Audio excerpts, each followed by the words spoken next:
And of course, this holiday season won't look like any we've seen in a very long time. But that doesn't mean it can't taste like the holidays. And one way we're all finding comfort these days, I know I am, is in food. And if you want to take your holiday meals to the next level, you want to add sugar innovations to the menu. And joining us now is Ora Daniels, candy apple connoisseur and owner of Sugar Innovations. Thanks for being with us, Ora. Thanks for having me. So tell us about these creative candy apple desserts that you make and why you decided to go with candy apples.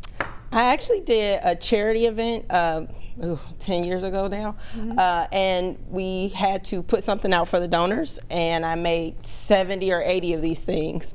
And people were impressed with it so much that I said, maybe this might be something I need to explore. Yeah. And then I started playing around with it, and it's kind of taken off and it's kind of a mind of its own now. Yeah, and I mean, when you look at the designs that you create, they are so eclectic and innovative. When we talk about, like, we have some with Ciroc bottles. I think we're going to see those. We're seeing on the screen now, Minnie Mouse. You have some really, really beautiful and exquisite designs.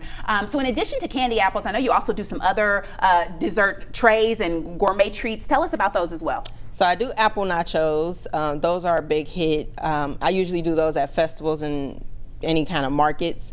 I do pretzels and chocolate covered Oreos, anything that can be dipped in chocolate. You don't want me to bake, that would not be good.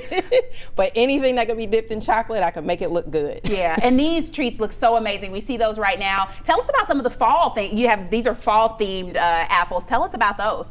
Yes, so for fall, I focused on the original apple nacho, which is more of a caramel based. Usually, like in the spring and summertime, I have a strawberry shortcake one that I do. So fall, everybody wants caramel, so everything is caramel right now. So yeah, caramel apples are taking off, and then I have 50 flavors for my candy, so I can make them any flavor. Yeah, so and any color. Yeah, well, they're beautiful and they taste delicious as well. So of course, this year has been tough for small business owners. We've seen events being canceled. We talked about right before we came out for your interview, we talked about mini monies and people having to pivot with events especially. So what has this year been like for you with Sugar Innovations? Most of my weddings were canceled. I have done a few mini monies.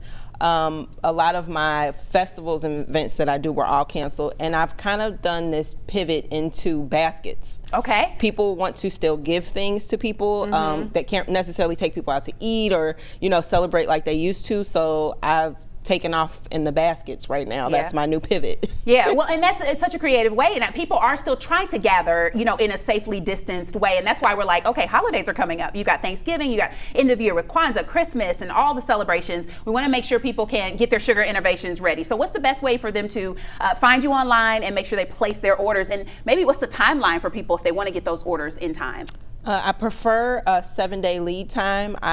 Most of my orders actually come in on Facebook. I get a lot of social media orders. I'm in the process of redoing my website, but you definitely can reach out to me on Sugar Innovations on Facebook and Sugar Innovations on Instagram. I'm on both, and I'll send you the price list, and ordering is pretty simple. You just tell me where it needs to go and it'll be there. Well, that sounds simple enough for me, and yes. they look delicious. Make sure you get you. your orders in for Sugar Innovations. Again, you want to elevate your experience for the holidays. Thank you so much for joining us.